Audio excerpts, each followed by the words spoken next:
Hey everyone, this is Better Than Skooma. My name is Reese Stevenson, and today's video is a how to play overview for Elder Scrolls Call to Arms. In this video, I'll cover the basics of setup and playthrough of a turn, and the future of this series will be an in-depth breakdown of every single section of the rulebook. So let's get started. Before you can start playing, you'll need to choose the gold septim limit of your game. This will determine the size of your play space and the overall complexity of your game. For today's example, I'll be setting the septim limit at 100. Now let's build a party. First, choose a faction you want to play. Make sure to check out the faction reference cards. These show their special rules and their party composition rules. In the party composition rules, there are a few terms you will see a lot. These are heroes, party champion, followers, and hirelings. Heroes will be the core of your party. These are your most powerful models. They can purchase upgraded equipment before the game and can even level up mid-game.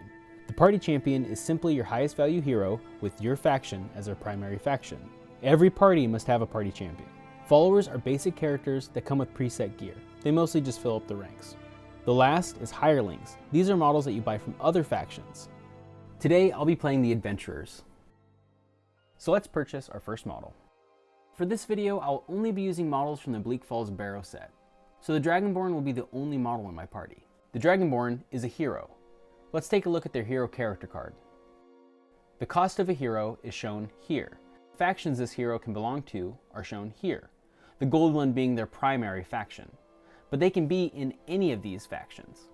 A rule to remember is they can only be the champion of their primary faction. So, this Dragonborn can only be the champion of the Adventurers faction, but they can be recruited into Stormcloaks or Imperials. Now that we have the Dragonborn, let's get them some upgraded equipment.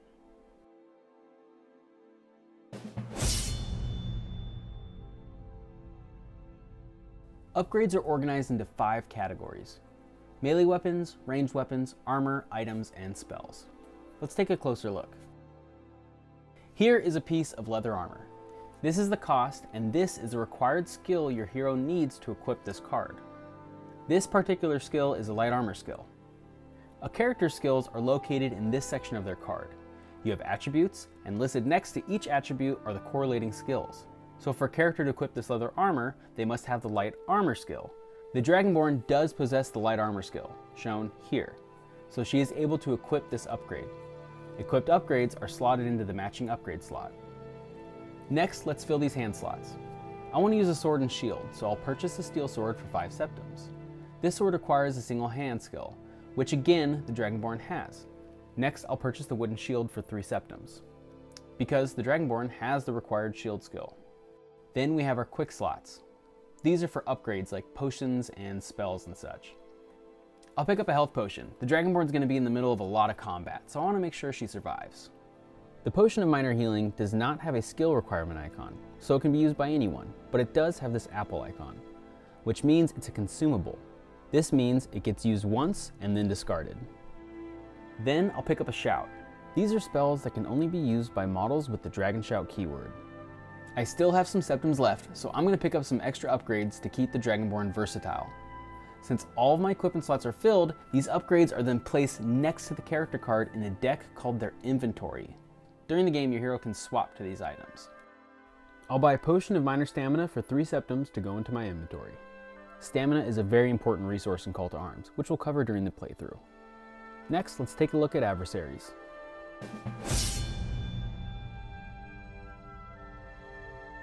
Adversaries are the AI-controlled enemies in Call to Arms. In Delve mode, the single-player and co-op variant, they are your main enemy. But in Battle mode, the competitive variant, they are wandering around the map attacking both players and usually protecting treasure and objectives on the board. Adversaries are not in every battle mode scenario.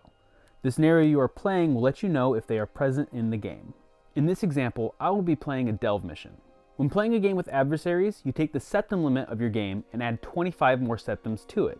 This is your budget for purchasing Adversaries. Make sure to reference the Adversary table in the quest book. It has requirements you need to meet when choosing Adversaries. Let's take a look at the Adversary card. In the bottom left of every Adversary card are skull symbols. This is that Adversary's type. There are minions, elites, and masters. The card will also have their attitude. This is referenced during their activation and dictates how they act. The rest we will cover during the example playthrough. For Adversaries, I have picked 3 skeleton archers for 15 gold septims each. These are minions. I then picked one more minion, a Draugr Greatsword for 24 gold septims. And last is the Master Adversary, the Draugr Overlord for 50 gold septims.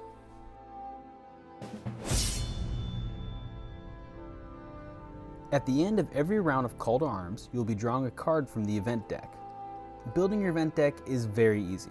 It only consists of 11 cards. To build it, you choose 3 environment events. Environment events are split into 3 categories: Wilderness, Dungeon, and Settlement. The players decide which environment their game is taking place in and choose the appropriate one. This will add great theme to your game. Then you choose 7 incident cards and 1 Radiant Quest. At the beginning of the game, each player will draw a quest card. Quest cards will have a number in the lower left section. Make a deck of the cards with a 1 on it. This is the deck the players will be drawing from. The treasure deck must consist of 18 cards. 8 of these must be superior items, 7 consumables, 2 bonus, and 1 junk card.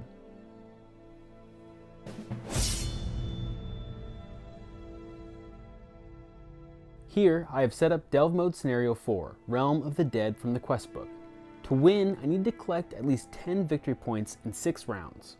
In this mission, I can earn victory points in a few ways. First, I get 1 for every enemy model I kill. Second, each of these objective tokens have a random objective on the other side. When the Dragonborn comes within 3 inches of one, it will immediately be flipped over to reveal which objective it is. Different objectives give you various amounts of victory points, and have different requirements to complete them. Last, I can get a victory point for completing an oath. An oath is a bonus objective you can pick before starting the game. They are unique to each mission you are playing and are on the final page of the rules section for that mission. You can take as many oaths as you want before the game, but will lose a victory point for each one that you do not complete by the end. So don't get greedy. I have chosen to take one oath called Treasure Hunter. It gives me 3 victory points if I can search every single treasure token on the map by the end of the game. In a delve mission, you take half of your adversary spawn pool to start on the map. I have spawned random adversaries next to each of the objectives on the map as stated in the setup for the rules for this delve. Finally, at the start of the game, the player will pull a quest card from the deck. I pulled a rare gift. It states, each time you remove an adversary from play with a melee attack, take an agility attribute test. When the test is passed, you have found the talisman. The model that finds a talisman must survive the game, and this will give me 3 victory points if I complete it. I will cover attribute tests during the playthrough. Alright, it's time to get started. Each round consists of 3 phases. Phase 1 is the advantage phase. In a delve, the human player starts with the advantage. This simply means that they will go first. Then, if there are any beginning of the round effects on the table, they activate now. There are none, so I will move on to phase 2. This is the activation phase. This is where most of the round takes place.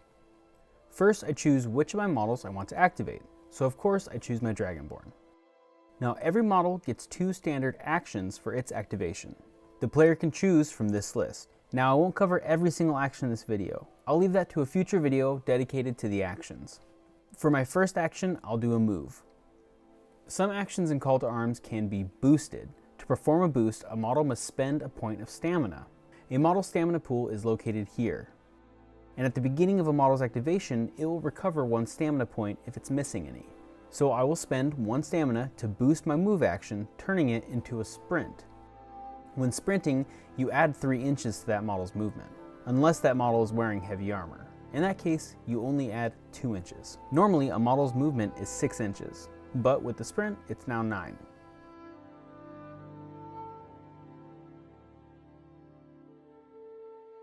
Since the adversaries will be on the move next, I want to protect myself. And since I have a shield, I can take a block action. When taking a block action, you place a block token next to the model. This indicates that when this model is attacked, they will gain an extra yellow dice for their defense roll. I'll cover dice in the combat that's about to come up. I perform 2 standard actions, and I am not taking any free actions. Free actions are things such as drinking potions. So I'll end my activation by placing an activated token next to the Dragonborn.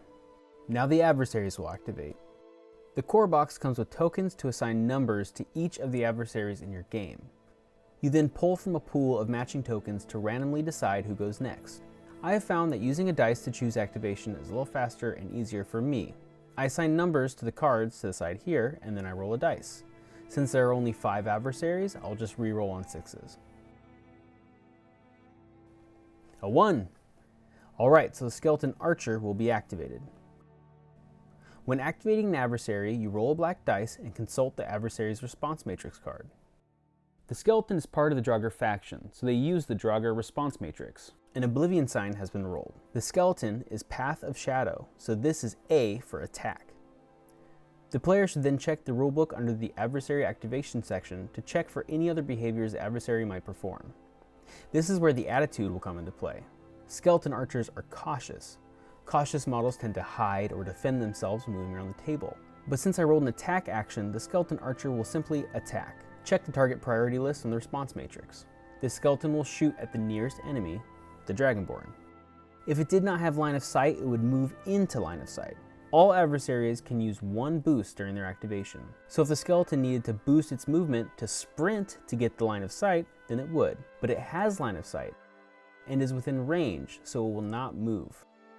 Now, the skeleton will perform the attack, so it has to take an attribute test. When testing, consult the adversary's card. Under the attack section are the skeleton's choices of attacks in preferred order. Its first choice is to perform a ranged attack. So we will be testing its ranged skill that falls under the agility attribute.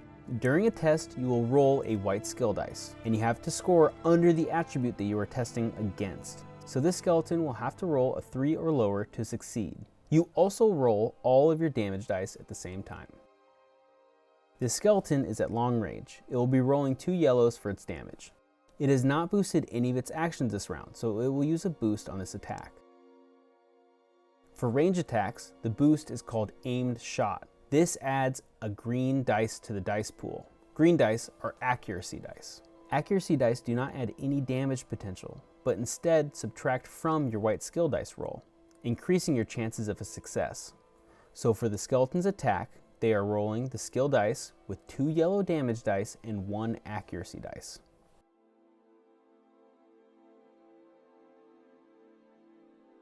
They rolled a critical hit. Normally, this would add a black damage dice, the strongest damage dice in the game. But the skeleton has a keyword feeble, which does not allow it to perform critical hits. So the exclamation point is treated as a 1, meaning it is a success. 2 pips have been rolled, so that is 2 damage, but there's also a helmet icon. Referencing the skeleton's archer card, this attack also gains piercing 1. Piercing cancels out the pips that are rolled in a defense roll. So piercing 1 will cancel out one of my pips. So now we roll the Dragonborn's defense roll. Looking at the Dragonborn's armor, she is wearing leather armor that provides 1 yellow dice. The shield's block rating is only used in melee combat after that model has passed a block test, so we are going to ignore that for now. Instead, the Dragonborn gains another yellow dice for having a block token on it. This is the dice pool for their defense roll. And the Dragonborn rolls 3 pips. Now, 1 is cancelled out from the piercing effect, leaving 2 pips. And since there was 2 damage that was rolled, these 2 pips block the 2 damage that the skeleton scored against the Dragonborn, so the Dragonborn will take no damage. That ends the skeleton's activation, so an activated token is placed next to them.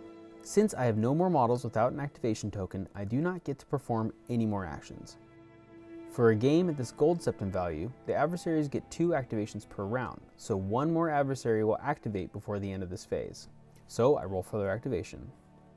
And that is 2 for the Draugr Greatsword that is located within the house. The Draugr rolls 3 pips, and it is in the Path of Might, so this is also an attack. The Draugr again targets the nearest model, which is the Dragonborn. It only can perform melee attacks, and it is not within its movement's range to get into base contact with the Dragonborn. So it will use its boost to get as close as possible. It will perform a sprint and move the 9 inches towards the Dragonborn. The Draugr has a 2-handed block keyword, so it will perform a block action for its second action. This block token can 1. Only be used in melee combat, and the model must also pass a block skill test before it gets the yellow dice. The Draugr then ends its activation here and will receive an activated token. No more actions will happen this round, so we'll move on to the event phase. In the event phase, the player with advantage will draw from the event deck. I drew the disease card. It reads, choose one of your models.